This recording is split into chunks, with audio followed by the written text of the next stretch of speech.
Good afternoon, dear friends. Today we'll be seeing another new topic of Unit 3 from the Unit 3, which is another Naxalite movement or Naxalbari movement. So here yesterday, the other day, we have seen the class of Telangana armed struggle movement. So that is in connection with the Telangana armed struggle movement only, the Naxalite movement or Naxalbari movement, which is known as in West Bengal, Naxalbari movement, and Naxalite movement in our Andhra Pradesh, then Andhra Pradesh, later Andhra Pradesh, and now Telangana. We'll be looking at the formation and the history, the origin, and how it has been established, why it has been established, what are the things which has formed for the establishment or for the formation of this Naxalite movement. We'll be looking at it in this unit. Before starting it, let us say the concept of Naxalite, the name basically, the name what I would say, the name Naxalite has been formed, or it has been emerged from the village name as Naxal, as Naxalbari. So there was a village named by Naxal, which was it was in West Bengal. So due to that, it is near which was in tribal regions. So from there, the movement has started in Lalghat, where it was one of the very big issues those days. In late, and due to that thing, the concept of Naxalite movement, or the concept of Naxalism has the name of the Naxalite has been framed, and the movement have been started. Now, if you see here in very precise way, or if you see in very open, if you see in detail, what I mean to say is everybody are aware and well as what exactly is this Naxalite movement is all about, how it has emerged and why it has formed. Okay, so but still then I'll be just trying to make you brush up once again, which we have studied earlier in the other part of the courses, in due courses of our career. Today I'll try to highlight once again the Naxalite movement, which will be one of the most important radical and revolutionary movement in this unit. Here, when we see the Naxalite, basically when we say about this, the Naxalite are the group of group of people, or it's a group basically, who are involved in violent struggle against the landlords or government or feudal things or bureaucratics or police or whatever they call, and they are who are accepted to where they are and who are been labeled by them, and they started this kind of things because all the all the means of production are under the control of the few peoples in the society, or the rich class people in the society, so-called the rich caste people, dominant caste in the people of the society, and they are 90 to 95% of 90%, 85 to 90% of the people who are living under hunger, poverty, distress, and they are not been able to even get minimum minimum necessities what they are supposed to get in the day-to-day life. So due to these kind of atrocities, they are much related. I'm just saying that these kind of atrocities are the pathetic life which were being seen, which have been prevailing, which has been prevailing those days. So seeing all those unlawful, unethical things, the concept of Naxalite movement have been started, which we have seen in the last in the same unit, which the countries of this unit, so the first 1, 2, 3 units also, the third unit which we are dealing, and also the earlier topic is Telangana armed struggle movement, how it has came. Here, basically that's why I said, so a few dominant class peoples are being dominant, and they are considered, and many they are considered, they are considered because they see that the society are not, the society is not alike. Here in terms of society is not alike means what? Here in terms of that they are much part of the system, much part of the societies or the region are living in so pathetic, undefinable, unimaginable way, where the dominant class people, the feudal lords basically, they used to, as I see in the last class, they used to dominate upon the weaker section, lower caste people, especially the low farmers, the Dalits, the Adivasis those days. So these kind of things which were unbearable by the people of those regions.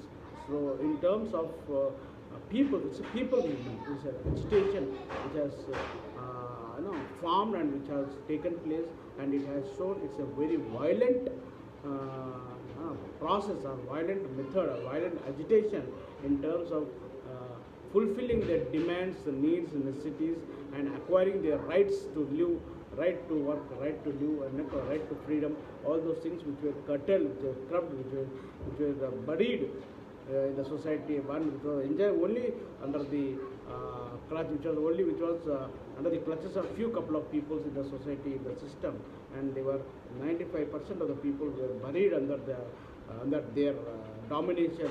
And this kind of, it's something like the volcano, how it's evolved, how it erupts when it is when the heat with the earth, of environment, when the earth heated up, how it breakfast.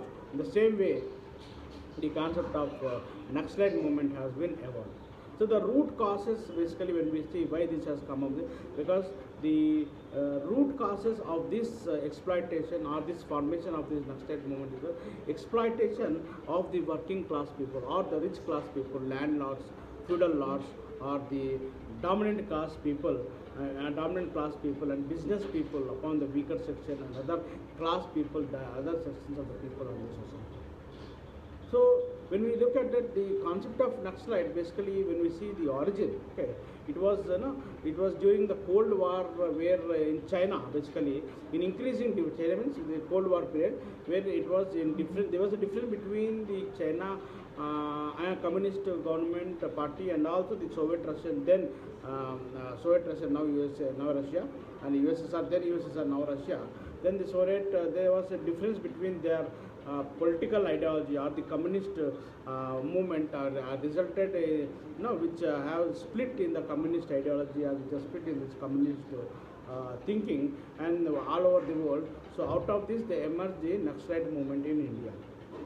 So here they were not against the individuals, basically. Naxalite movements, they were not against the individuals, but the Naxalite people, there is a Naxalite movement in terms, it's not the people here, I say once again, the movement, it's a movement, it's not an individual, it's a group of people. The movement was against the system, against the functioning of the system in the society. It was against the functioning of the system in the society, how these upper caste people or the ruling class people, the elite class people are being dominating, or they are dominating upon the poor and middle class, not middle class, poor and weaker section of the people. So there were always a class conflict, class struggles, class conflicts, class struggles, which we seen in the Marx also. Okay, the capitalist Marx, the capitalist period, how the Marx beautiful difference of the haves and have not in terms of difference between the proletariat and the proletariat, the working class and the the administrative, the rich class industrial people. In the same way here, it was entirely about system, and they were where they were the political people, the officers they got. So this they were against for these people who were ruling and dominating people, basically. And the critics label these people as we can also say label them people as terrorists also in some terms, in some terminology. But overall, it is not like whatever they have said. It is something a different scenario or something a different issue what we have been seeing. So here, ideologically, the concept of Naxalite movement or the concept of Naxalite, they are the followers of Maoism. Okay, they are the followers of Maoism. Basically, it is in not in India. It was in other communist countries like China, USSR, then USSR, now Russia. So they were followed Maoism, and like in I just go back why it has come. In 1967, there was they formed a party, the Communist Party of India, Marxist. They were contesting to an election and forming the coalition government in the West Bengal, where a group of party initiated by Char Majumdar and Kanu Sanjal, they staged a violent uprising against the political leadership They were not happy with the functioning of the ideological, with the political leadership they were taking. So in that view, they were against the uprising of the party leadership. So the uprising and frightened triggered in Naxalbari village in basically this has taken place. The uprising has triggered, means taken place in Naxalbari village in West Bengal. In West Bengal, where who hired gundas, goons to attack the tribal people who granted land from the government of the court. So these local people, the local farmers, the tribal belt, the party, they turned as the party activists attacked the people, attacked the landlords. Thus, the term Naxal has origin its name as origin its name in the village. And Majumdar, who was a great fan of Chinese leader. Basically, his name is Mao, who hope everybody whole world knows. Okay, of Mao Zedong. He urged Indian farmers and lower peasant, lower farmers and low caste people, okay, and overthrow the government, okay, and upper class who held for responsible for the split in the society. So that was ideology which has been given from the Mao Zedong, from the Chinese leader. Those days he was very popular leader of communists. Still his ideology is followed even till today worldwide. So Char Majumdar, one of the leader of the Communist Party of India, Marxist, was one of the great fan of and follower of the Chinese leader. Under which split in again in the same 1967, the Naxalite began breaking away. Basically, there was some clash, as I said, between the party leadership. So there was a clash between the CPI, Communist Party of India, Marxist, and other basically a clash. So in 1967 itself, the party break away with the mother party, which is nothing but the Communist Party of India, Marxist, CPIM, and they established All India Coordination Committee of Communist Revolution, AICCCR, AICCCR, All India Coordination Committee, All India Coordination Committee of Communist Revolutionaries, okay, AICCR, All India Committee for of Communist Revolutionary. This thing of another party came up, but by and large, after 2 years, this has again broke down, and a new party has come up. That was Communist Party of Marxist and Lenin, CPIL, ML, Communist Party of Marxist and Leninist.